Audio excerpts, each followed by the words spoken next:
The Konica Minolta bizhub 4221 default mode is that it's going to sort. So here I have a 3-page report, and if I wanted to make 2 copies of this, I can just walk up to the machine and I can hit the copy button, and if I hit start but I hit 2 copies, it's going to have pages 1, 2, 3, 1, 2, 3, and they'll be sorted. If I didn't want them sorted and I wanted them stacked, then I could hit the little gear icon.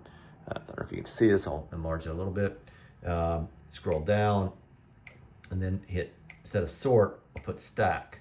So now if I were to hit OK and make these copies, I'm gonna have, it's gonna make 2 pages of page 1, then 2 pages of page 2, and 2 pages of page 3. Most people don't want that. That's why under default, it's automatically on a sort mode. You want pages 1, 2, 3, 1, 2, 3. But that's how you would stack, if you did want them stacked and not sorted, that's how you would do it.